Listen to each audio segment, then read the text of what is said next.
90일도 남지 않은 전국 동시지방선거, 선거일 전 90일부터 어떤 행위들이 금지, 제한되는지 알아봤습니다. 중앙선거방송토론위원회와 전국의 시도 선거방송토론위원회 위원장들이 한자리에 모여 후보자 토론회의 활성화 방안과 관리 방안에 대한 논의를 진행했습니다.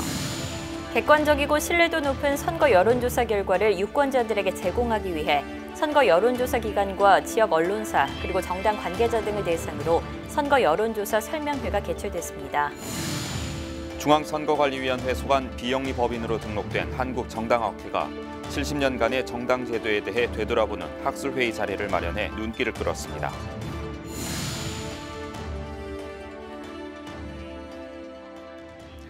시청자 여러분 안녕하십니까? 한국선거방송 뉴스입니다. 제7회 전국 동시지방선거가 이제 90일도 채 남지 않았습니다. 공직선거법에서는 공무원 등 입후보 제한직에 있는 사람이 후보자가 되려고 할 때 선거일 전 90일까지 그 직을 그만두어야 한다고 명시하고 있는데요.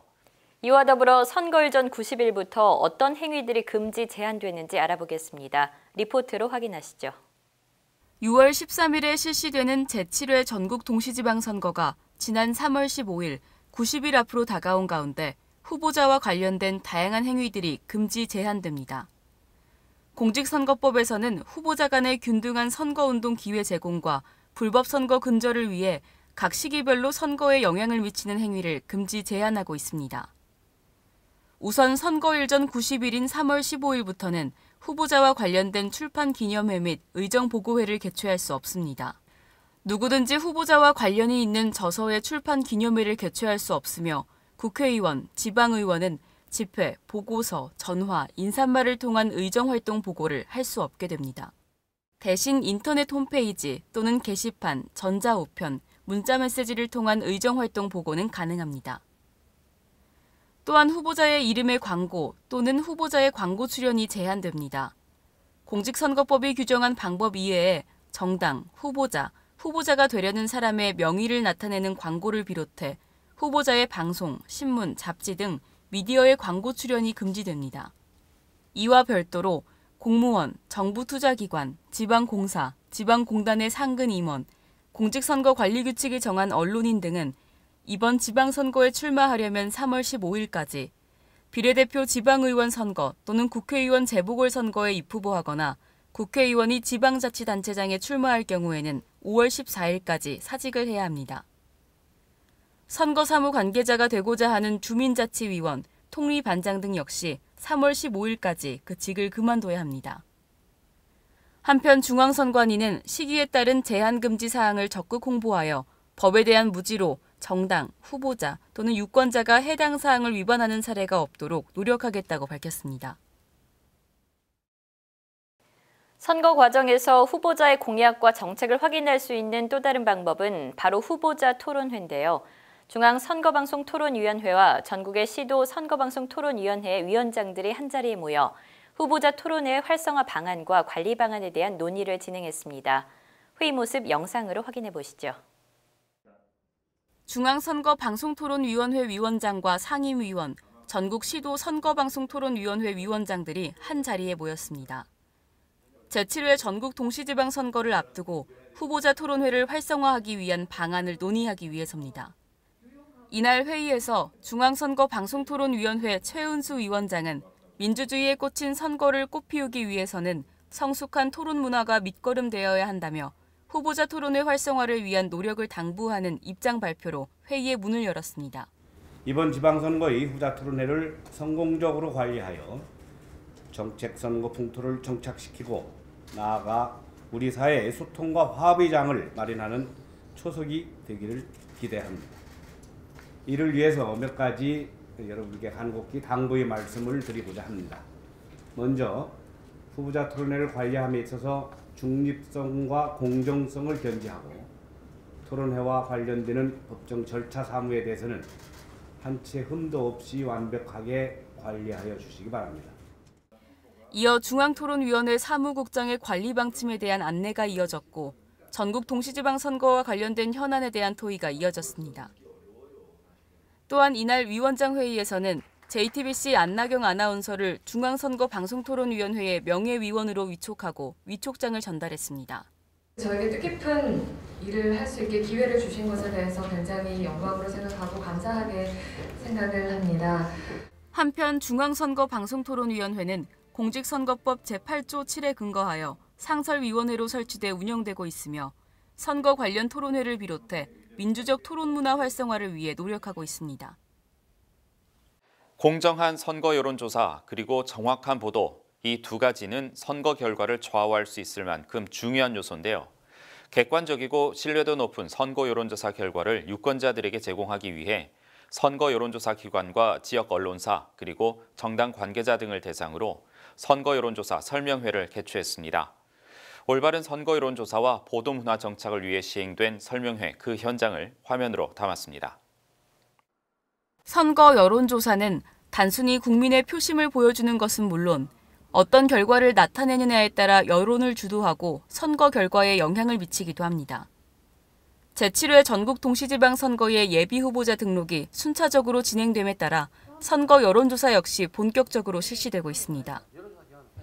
올바른 여론조사와 보도문화 정착을 위해 중앙선거 여론조사심의위원회와 서울시 선거여론조사심의위원회가 공동으로 선거 여론조사기관, 지역 언론사 관계자, 정당 관계자, 그리고 서울시장 선거 예비후보자 등 100여 명을 대상으로 선거 여론조사 설명회를 개최했습니다. 지난 14일 서울시 선관위에서 개최된 선거 여론조사 설명회에서는 선거 여론조사의 객관성, 신뢰성 확보 방안 및 선거 여론조사 기관 등록제 등 개정된 사항에 따른 각종 행정 절차 안내, 위반 사례 소개, 여론조사 제한, 금지 사항에 대한 안내가 진행됐습니다. 선거 여론조사 기관 등록제, 또 선거 여론조사 가상번호, 휴대전화 가상번호제도 생기고 또 정당 후보자 실시 여론조사 공표 금지 규정 여러 가지 법이 이렇게 제도가 개정이 됐습니다.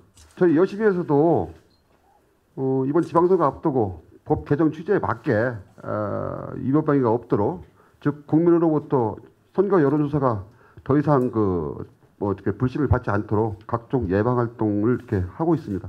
한편 중앙선거 여론조사심의위원회는 여론조사 기관 관리 및 이의 신청 심의, 홈페이지 내 여론조사 결과 등록 및 공개 등을 통해 여론조사의 신뢰성, 객관성 확보를 위해 노력하고 있습니다. 올해는 대한민국 선거의 역사가 70년을 맞이한 뜻깊은 해입니다. 선거의 역사와 함께 정당제도 역시 대의민주주의의 기반으로서 많은 변화가 있어 왔는데요. 중앙선거관리위원회 소관 비영리법인으로 등록된 한국정당학회가 70년간의 정당제도에 대해 되돌아보는 학술의 자리를 마련해 눈길을 끌었습니다. 올해는 1948년 5월 10일 최초의 근대적 민주선거였던 재헌국회의원 선거가 실시된 지 70년이 되는 해입니다. 민주선거 70주년과 함께 대의민주주의 70주년, 그리고 정당제도 역시 70주년을 맞이한 셈이 됐습니다. 이러한 뜻깊은 해를 기념하기 위해 한국정당학회는 지난 9일 국회의원회관에서 70년간 우리나라의 정당제도의 발전상과 사회상을 되짚어보는 학술회의를 개최했습니다. 중앙선관위 김대년 사무총장은 이 자리에 참석해 한국의 대의민주주의 70년, 정당정치의 역사와 미래라는 주제로 진행된 한국정당학회의 춘계학술회의에 개최 의의를 강조했습니다. 지방 분권의 필요성이 제기되고 이에 대한 헌법 개정 논의가 활발하게 진행되는 시대적 상황에서 오늘 개최되는 학술회의가 새봄의 정기를 대한민국 정당 정치에 불어넣고 나아가 대한민국 민주주의를 활짝 꽃피우는 단비가 되기를 기원합니다. 이날 회의는 총 3부로 나뉘어 진행됐으며 서울대 강원택 교수, 배재대 유진숙 교수 등이 참석해 우리나라의 정당, 정치 발전을 평가하고 앞으로 나아갈 방향에 대해 토론하는 시간을 가졌습니다. 한편 중앙선관위 소관 비영리법인으로 등록된 한국정당학회는 2003년 설립된 학술단체로 대한민국 정당 정치와 민주주의 발전을 위한 다양한 학술회의를 개최하고 있습니다.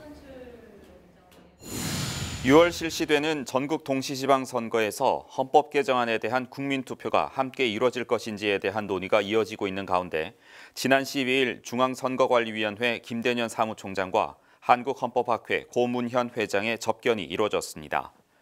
이날 접견에서 김대년 사무총장과 고문현 회장은 헌법 개정과 관련된 의견을 교류하고 선거위원회 명칭 변경 및 업무 범위의 명확화, 선거의 자유원칙 명시 및 독립성 강화 필요 등에 관련된 의견을 나눴습니다.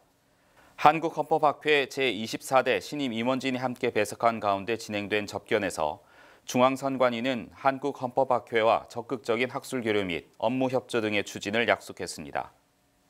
6월에 실시되는 전국 동시 지방선거 입후보 예정자의 토론 역량을 강화하고 토론 문화 활성화를 통한 건전한 민주정치 발전을 도모하기 위한 중앙선거방송토론위원회의 TV토론 아카데미가 수도권, 호남권에 이어 충청 및 영남권에서 실시됐습니다. 지난 12일과 14일 각각 진행된 이번 TV토론 아카데미는 선거방송 토론 절차 및 방법에 대한 이론 교육을 시작으로 방송 코디법 등의 이미지 메이킹 강의, 실제 스튜디오에서 진행되는 카메라 적응 훈련 및 TV 토론 체험 등의 프로그램으로 진행됐습니다. 중앙선거방송토론위원회는 이번 TV 토론 아카데미를 통해 TV 토론의 순기능을 강화하는 것은 물론 유권자의 알 권리 신장에 도움이 되길 기대한다고 밝혔습니다. 이어서 간추린 뉴스를 전해드립니다.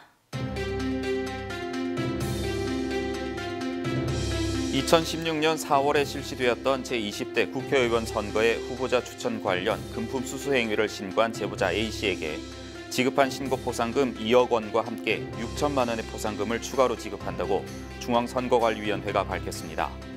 A씨는 제20대 국회의원 선거에서 비례대표 국회의원 선거 후보자 공천과 관련한 금품 수수 행위를 선관위에 제보했고 해당 사건의 재판 최종심 결과 금품을 받은 현직 국회의원은 당선 무효가 확정됐습니다. 중앙선관위는 후보자 추천과 관련된 금품 수수 행위 및 불법 정치자금 제공 행위 등 선거 범죄를 근절하기 위해 이에 관련된 신고 또는 제보자에게 포상금 지급 제도를 시행하고 있습니다. 중앙선거관리위원회의 적극적인 온라인 투표 지원이 이어지고 있습니다. 한국도시설계학회 임원선거 등 56건의 온라인 투표 지원이 진행됐으며 이에 따른 선거인은 총 39,189명입니다. 다음은 위원회 소식입니다. 제7회 전국 동시지방선거와 관련해 제1차 공직선거 정책 토론회가 개최됩니다. 오는 3월 30일 KBS 스튜디오에서 개최되는 이번 정책 토론회는 더불어민주당, 자유한국당, 바른미래당, 민주평화당, 정의당의 원내대표 등이 참석한 가운데 사회 분야의 각 현안을 주제로 진행됩니다. 이번에 실시되는 제1차 공직선거 정책 토론회는 공직선거법 제82조의 3 선거방송토론위원회 주관 정책토론회 개최에 따른 것이며 KBS, MBC를 통해 생방송될 예정입니다. 중앙선거관리위원회에서는 선거에 참여한 국민들의 다양한 이야기가 담긴 선거 체험수기 공모전을 개최합니다. 공직선거, 위탁선거, 학교선거 등 다양한 선거에 참여한 내용 또는 선거의 중요성과 의미를 되새기고 주권의식을 함양할 수 있는 내용을 주제로 하는 산문 형식의 글이라면 누구나 응모 가능하며 공모기간은 오는 4월 16일까지입니다. 민주선거 70주년과 제7회 유권자의 날을 맞아 개최되는 선거 참여 체험수기 공모전에 많은 참여 부탁드리며 자세한 사항은 중앙선관위 홍보과 02-503-2792번으로 문의하시기 바랍니다. 선거에 관한 다양한 정보를 확인할 수 있는 선거 통계 시스템이 운영됩니다. 중앙선관위는 제7회 전국 동시지방선거의 주요 일정 및 예비후보자 등록자 수, 예비후보자 정보 공개 자료 및 투 개표 상황 등을 확인할 수 있는 선거 통계 시스템 홈페이지를 운영한다고 밝혔습니다. 이와 더불어 해당 홈페이지에서는 최근 선거 및 역대 선거 관련 자료, 다양한 선거 정보 등을 확인할 수 있으며 선거 통계 시스템은 인터넷 사이트 info.nec.go.kr로 접속 가능합니다. 선거 유세를 할 때 후보자들이 자신들의 이름만큼 많이 외치는 것, 바로 후보자들의 기호죠. 후보자들의 기호는 어떻게 결정되는 걸까요?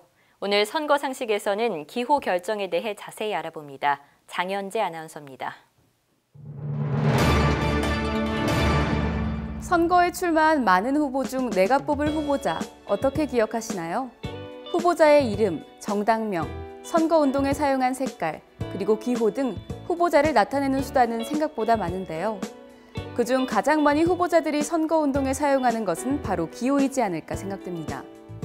선거 벽보에도 현수막에도 직접 나눠주는 명함에도 큼지막하게 기호를 쓰고 시민들에게 기호 몇 번 누굽니다를 외치며 지지를 호소하죠. 유권자들에게 자신의 선택을 어필하는 중요한 수단이 되는 이 기호는 어떤 기준에 의해서 정해지는 걸까요? 투표 용지의 후보자 기호 게재 순위, 즉 후보자의 기호는 후보자 등록이 마감되는 날 오후 6시 이후에 즉시 관할 선거구 선거관리위원회가 결정합니다. 이에 앞서 중앙선거관리위원회는 국회로부터 후보자 등록 마감일 당시 정당별 의석수를 통보받는데요. 이 정당별 의석수는 추후 후보자의 기호를 정하는 중요한 기준이 됩니다. 후보자 등록이 마감이 되면 각 선거구 선거관리위원회는 선거별, 선거구별로 후보자 등록 상황을 정리하고 중앙선거관리위원회로부터 통보받은 정당별 의석수를 기준으로 투표용지 게재 순위를 결정하게 됩니다. 그렇다면 누가 1번이 되고 2번이 되는지 어떤 기준에 의해서 결정하는 걸까요? 이 후보자의 기호 게재 순위는 공직선거법 제150조에서 정하고 있는데요. 첫째, 국회에서 의석을 갖고 있는 정당의 추천을 받은 후보자. 둘째, 국회에서 의석을 갖고 있지 않은 정당의 추천을 받은 후보자. 셋째, 무소속 후보자. 이렇게 게재 순위를 후보자 기호를 결정합니다. 국회에서 의석을 가진 정당의 추천을 받은 후보자 중에서는 다수 의석을 가진 정당의 추천을 받은 후보자가 앞선 기호를 갖게 되고 대신 같은 의석을 가진 정당이 2개 이상일 때에는 최근 실시한 비례대표 국회의원 선거 득표를 기준으로 정하게 됩니다. 국회에 의석이 없는 정당의 추천을 받은 후보자는 중앙선거관리위원회에 등록된 정당의 명칭을 기준으로 가나다 순으로 기호를 결정하게 되죠. 그렇다면 소속 정당이 없는 무소속 후보자들은 어떻게 결정을 할까요? 무소속으로 출마한 후보자들 경우에는 관할 선거구위원회에서 추첨을 통해 게재 순위가 정해지게 됩니다. 지역구 구시군 의원 선거에 있어서 정당이 같은 선거구에 2인 이상의 후보자를 추천한 경우 그 정당이 추천한 후보자 사이의 투표용지 게재 순위는 정당이 정하도록 되어 있습니다. 대신 정당이 이를 정하지 않을 때에는 관할 선거구 선거관리위원회에서 추첨을 통해 결정하도록 되어 있는데요. 이때 표기는 1-가, 1-다, 1-타 이렇게 하도록 되어 있습니다. 이번에 실시되는 전국 동시지방 선거에서는 교육감도 함께 선출하도록 되어 있죠.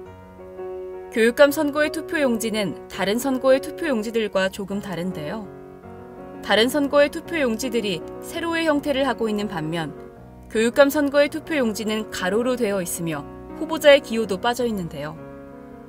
왼쪽에서부터 오른쪽으로 후보자의 게재 순위가 표기되는 교육감 선거의 투표용지. 이 후보자의 게재 순위는 추첨에 의해서 결정되는데요. 후보자나 대리인이 직접 선거구 선거관리위원회에서 추첨을 해서 결정하도록 되어 있습니다. 또한 투표용지의 게재 순위가 자치구 시군의원 선거구별로 순환 배열되는 방식이어서 같은 교육감 선거구역일지라도 지역별로 게재 순위가 다르게 표시됩니다. 투표용지에 명시되어 있는 내용들 혹시 기억하시나요? 투표용지에는 후보자 기호가 1, 2, 3과 같이 숫자로 표기하도록 되어 있습니다. 이와 함께 정당명, 후보자의 성명을 한글로 기재하는데요. 다만 한글로 표시된 성명이 같은 후보자가 있는 경우에는 괄호를 넣고 그 안에 한자를 함께 기재하고 있습니다. 이런 후보자의 기호 게재 순위 역시 공직선거법과 교육감 선거관리 규칙 등으로 정하여 엄격하게 관리하고 있는데요. 서로 선호하는 번호를 차지하기 위한 경쟁이 과열되는 것을 막고 후보자들에게 공정성을 기하기 위해서입니다. 선거에서 자신의 또 다른 이름이 되기 때문에 무엇보다 중요한 기호. 하지만 후보자들이 내세워야 할 것은 기호보다는 유권자, 국민들을 위한 공약과 정책이라는 것 역시 잊지 말아야겠습니다. 지금까지 선거상식의 장현재였습니다. 투표소에 들어가면 건네받는 투표용지 혹시 어떤 모습이었는지 기억하시는지요? 이 투표용지는 각 나라의 특성 그리고 선거에 따라 조금씩 다르다고 하는데요. 다양한 의미가 담긴 전 세계 각양각색 투표용지를 선거 토픽에서 소개해드립니다. 투표를 할 때 가장 설레는 순간은 언제이신가요? 아마 투표용지에 기표용구를 찍는 순간이 아닐까 싶은데요. 선거일, 우리는 신분증으로 본인 확인을 하고 깨끗한 투표용지를 받아 기표소에 들어섭니다. 손에 건네받은 투표용지에는 보통 후보자의 기호, 소속 정당, 그리고 이름이 적혀 있고 그 옆에는 우리의 선택을 기다리는 칸들이 마련돼 있죠. 그리고 우리는 그 깨끗한 투표용지에 빨간 기표용구를 찍으며 우리의 소중한 한 표를 행사하게 되는데요. 말 그대로 우리의 소중한 한 표가 되는 투표용지. 투표용지는 나라별로 그 모습과 그 속에 담긴 의미가 다르다고 하는데요. 어떤 의미들이 담겨 있는지 지금부터 소개해드리겠습니다. 우리나라 투표용지는 어떤 모습이었는지 혹시 기억나시나요? 우리나라의 투표용지는 공직선거법에서 투표용지에 포함되는 내용과 투표용지의 작성 방법 등을 명시하고 있습니다. 공직선거법 제150조에 따르면 투표용지에는 후보자의 기호, 정당, 성명을 표시하여야 하고 기호는 투표용지에 게재할 정당 또는 후보자의 순위에 의하여 1, 2, 3 등으로 표시, 정당명과 후보자 성명은 한글로 기재되어 있습니다. 우리나라의 경우 문맹률이 낮기 때문에 큰 문제 없이 한글 표시가 가능하지만 우리나라와 달리 문맹률이 높은 나라들에서는 어떻게 투표용지에 표기를 하고 있을까요? 남아프리카 공화국과 인도는 글씨와 함께 후보자의 사진이나 그림을 투표용지에 그려넣습니다. 특히 인도의 경우 정당의 수가 1,400여 개나 되기 때문에 정당을 구분할 수 있도록 연꽃, 코끼리, 코코넛 등과 같은 물품을 정당의 상징물로 정하고 투표용지에 그려넣고 있습니다. 2011년 2월 남부수단에는 독특한 그림이 그려진 투표용지가 등장했습니다. 그림 중 하나는 두 손을 맞잡고 있었고 하나는 손 하나만 그려져 있었는데요. 이 투표용지는 바로 국가의 분리독립 주민투표를 위한 선거의 투표용지였습니다. 국가의 분리독립을 반대한다면 두 손을 맞잡은 그림에, 찬성한다면 손 하나만 나와 있는 그림에 손도장을 찍는 방식으로 문맹률 85%의 남부수단 국민들은 쉽게 투표를 할 수 있었습니다. 그런데 문맹률이 낮은 국가들에서도 이미지를 투표용지에 사용하는 경우가 있습니다. 바로 후보자의 사진을 투표용지에 함께 넣는 것인데요. 문맹률이 높은 국가에서 유권자들이 후보자를 쉽게 알아보기 위해 사진을 넣는 경우도 있지만 이집트나 아일랜드처럼 유권자들이 후보자들에 대한 많은 정보를 요구하면서 투표용지에 후보자의 사진을 넣기도 합니다. 후보자의 사진이 들어간 투표용지는 후보자들이 많아 헷갈리거나 후보자들의 소속 정당을 알지 못할 때 유권자들이 더 쉽고 정확하게 투표를 할 수 있다는 이점이 있습니다. 주어진 빈칸에 도장을 찍거나 체크를 하는 방식의 투표와 달리 우리나라와 이웃하고 있는 일본에서는 직접 이름을 쓰는 자서식 투표 방식을 사용하고 있습니다. 주어진 투표용지에 자신이 선택한 후보자와 정당의 이름을 직접 써넣는 건데요. 예를 들어 홍길동이라는 후보를 선택하고 싶으면 투표용지에 홍길동이라는 세 글자를 써넣는 것입니다. 히라가나와 가타카나, 한자를 모두 사용하고 있는 일본은 세 가지 방식으로 모두 이름을 써도 인정을 해주는데요. 일본은 자서식 투표 방식을 이어가고 있는 것에 대해 후보자의 이름을 살피는 것을 시작으로 정치에 관심이 높아지길 기대한다고 숨은 의미를 밝히기도 했습니다. 이 밖에도 많은 나라들이 자신들의 국가적인 특성과 다양한 이유로 각양각색의 투표용지를 사용하고 있습니다. 과테말라 대통령 선거에서는 자신이 지지한 후보자에게 X 표시를 하기도 하고 프랑스, 스페인, 스위스는 후보 이름이 적힌 투표용지를 골라 투표함에 넣는 쇼핑 방식을 사용하고 있습니다. 호주는 기표란에 기표용구를 찍거나 이름을 쓰는 것이 아닌 유권자가 지지하는 순위대로 숫자를 써넣는 선호 투표제를 실시하고 있습니다. 각 나라의 독특한 투표용지, 이 작다면 작은 투표용지 속에는 글을 모르는 국민을 위한 배려, 정치에 관심을 갖길 바라는 국가의 마음 등 다양한 의미가 담겨 있는데요. 우리가 무심코 손에 받아든 한 장의 투표용지, 이 한 장 속에는 국민을 향한 배려가 그리고 올바른 민주주의를 위한 숨은 뜻이 담겨 있음을 기억하며 소중한 한 표가 되어줄 투표용지로 선거에 임하는 건 어떨까 싶습니다. 지금까지 선거토픽의 장현재였습니다. 선거 역사와 민주주의의 발자취를 따라가보는 역사 속 그날입니다. 3월 셋째 주 역사 속 그날로 이명원 아나운서와 함께 떠나보시죠. 1960년 3월 15일 치러진 부정선거. 이는 한국 헌정사 이래 국회 의결을 통해 정식으로 무효 처리된 유일한 대한민국 대통령 선거와 부통령 선거로 한국 선거사 사상 최악의 흑역사로 기록되는 사건인데요. 이 부정선거로 인해 같은 날 마산에서는 시위가 시작됐고 이 시위는 4.19 혁명으로 나아가며 민주주의의 씨앗이 됐습니다. 민주주의를 지키고자 가슴 속 뜨거운 울분을 토했던 역사 속 그날로 함께 가보시죠. 자유당 정권의 집권 연장을 위한 대규모 부정선거가 자행된 1960년 3월 15일. 장기 집권에만 몰두했던 이승만 정권은 독재 정치를 펼쳤고 부정부패가 난무했습니다. 국민의 신임을 잃은 이승만 대통령은 4대 정부통령 선거에서 온갖 부정한 방법을 동원하게 되는데요. 야당의 조병호 대통령 후보가 미국에서 갑자기 사망해 이승만의 사선은 거의 확실시 됐지만 자유당은 이기붕을 부통령에 당선시켜 당시 85세인 이승만 대통령이 사망하면 모든 권력을 물려받을 수 있도록 선거 운동망을 조직하기도 했습니다. 부정선거 당시 그야말로 온갖 기상천외한 수법들이 나왔는데요. 전체 유권자 4할 정도의 표를 미리 자유당 지지표로 만들어 투표함에 넣어둔 4할 사전투표, 3인조 5인조 공개투표로 자유당 선거위원에게 보여준 다음 투표함에 넣는 3인조 5인조 공개투표, 어둠을 틈타 개표통 바꿔치기 등 말도 안 되는 일이 자행됐습니다.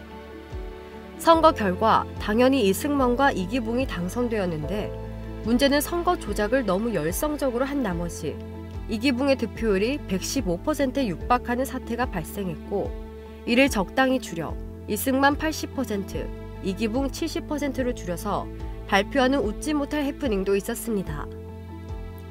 당시 야당이던 민주당 마산시당이 선거 포기와 부정선거 무효를 선언하고 거리방송을 시작하면서 부정선거를 규탄하는 마산 시민들의 평화적인 시위가 시작됐는데요. 하지만 시위가 남녀노소를 가리지 않고 확산되자 경찰은 무자비하게 총을 쏘며 진압하기 시작했고 유혈 사태가 벌어졌습니다. 놀라서 잠시 주춤했던 것도 잠시 시민들의 분노는 화라산처럼 터져나왔습니다. 여기저기 흩어져 돌팔매로 대항했으며 남성 파출소를 비롯한 경찰 관서와 국회의원, 경찰서장 자택을 습격했는데요.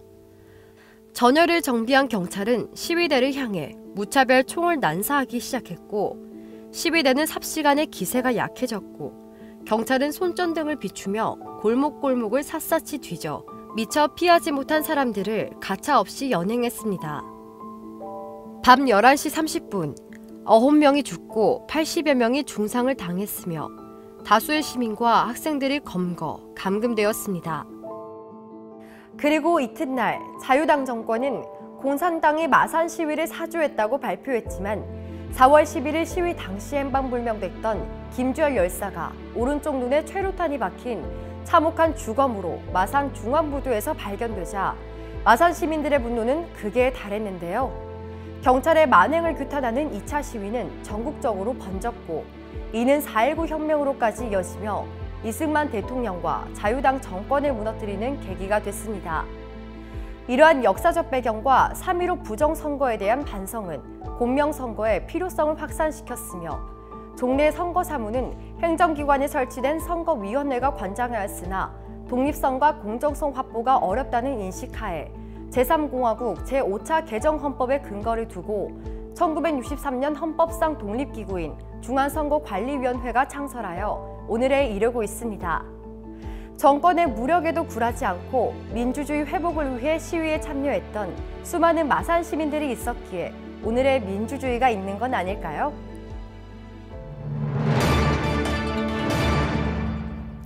철의 여인하면 누가 떠오르시나요? 대부분 영국 총리를 역임한 마가렛 대처를 떠올리실 텐데요. 그녀가 이 별명을 이어받기 전까지 철의 여인으로 불리던 사람이 있습니다. 바로 이스라엘의 건국공신이었던 원조 철의 여인 골다 메이어인데요. 이스라엘 4대 총리이자 이스라엘 최초로 여성 총리로 취임했던 역사 속 그날로 함께 가보시죠. 골다 메이어는 우크라이나의 키예프에서 1898년 5월 3일에 태어났습니다. 배고픔과 추위에 떨었고 유대인이었기에 차별받는 어린 시절을 보냈습니다.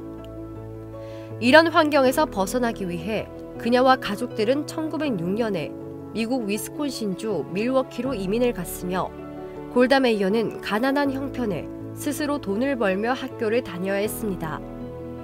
하지만 그녀가 14살이 되자 어머니는 그녀가 결혼하기를 원했고 이 상황에서 벗어나기 위해 9살 연상의 언니가 지내던 콜로라도주의 덴버로 가출하게 되는데요. 언니는 사회주의 유대주의 운동에 열렬하고 헌신적인 회원이었고 언니의 집에 모인 여러 지식인들의 토론을 들으며 유대인의 존재와 중요성에 대해 생각하게 되며 사회운동에 눈을 뜨게 됐습니다. 1917년 결혼 이후 영국이 유대인들의 국가를 세우기 위해 돕겠다는 얘기를 들었고 이 혁명의 일부가 되기 위해 팔레스타인으로 이민을 가게 됩니다. 골다 메이어는 1928년에 유대 노동자 총연맹 히스타드루트의 여성노동위원회 서기로 활동하며 이스라엘 건국의 전선에 뛰어들었고 정치 분야에서 입지를 다져나갔습니다. 1947년 11월에 유엔이 유대 국가와 아랍 국가를 건국하라는 결정을 내렸지만 아랍인들이 테러와 살해를 일으키는 등 유대인들을 위협하던 사건이 일어났습니다. 이를 본 메이어는 복지기금연맹 총회에서 이 상황을 알리고 기금을 모음으로써 1948년 5월 14일 이스라엘 건국을 선포하게 됐고 골다 메이어는 건국 선포문에 서명한 24명 중 한 명이 됐습니다. 건국 이후 주변 국가들과의 갈등 속에서도 골다 메이어는 노동장관으로서 새로 들어오는 유대인들의 정착을 돕고 외무장관으로서 국가 정세를 도왔는데요. 1967년 6일 전쟁으로 알려진 제3차 중동전이 발생하고 이스라엘이 위기에 처한 상태에서 이스라엘 에시콜 총리가 갑자기 사망하는 사태가 발생하자 후임 총리로 71세의 골다 메이어가 취임하게 됐습니다. 중동 정세가 긴박했던 상황 속에 총리로 취임한 골다 메이어는 1972년 미넨 참사 당시 살해된 이스라엘 대표단에 대한 복수를 감행하기도 했고 욤키푸르 전쟁 당시 결국 미국의 원조를 얻어내 전쟁에서 승리하도록 만드는 등 늘 강경한 입장을 고수하며 국정을 이끌었던 것으로 평가되고 있습니다. 욤키푸르 전쟁 이후 골다 메이어는 다시 총리로 선출되며 민심을 한 번 더 확인하게 됐지만 건강 악화로 1974년 4월 11일 공식적으로 사임했고 1978년 12월 8일에 예루살렘에서 지병인 림프종이 악화돼 사망했습니다. 사망 후에야 비로소 그녀가 12년 동안 투병 중이었다는 사실이 드러나 많은 사람들을 놀라게 하기도 했는데요. 냉철함과 인류애를 동시에 보여주며 이스라엘 총리로 4번의 임기를 연임한 골다 메이어. 그녀의 삶 그 자체가 이스라엘의 건국사였고 조국을 지키는 힘이었습니다. 이런 골다 메이어를 통해 우리는 국가의 의미를 다시 한번 생각해봐야 될 것입니다. 앞서 말씀드렸던 것처럼 올해는 선거 70주년 역사를 맞이하는 의미 깊은 해입니다. 선거 역사가 70년이 됐다는 건 대의민주주의 역시 70년을 이어왔다는 것과 같은 의미인데요. 길다면 길고 짧다면 짧은 민주주의 역사의 깊이와 발전된 민주 시민의 모습을 오는 6월 전국 동시 지방선거를 통해 확인할 수 있기를 희망해 봅니다. 오늘 선거방송 뉴스는 여기까지입니다. 시청해주신 여러분 고맙습니다.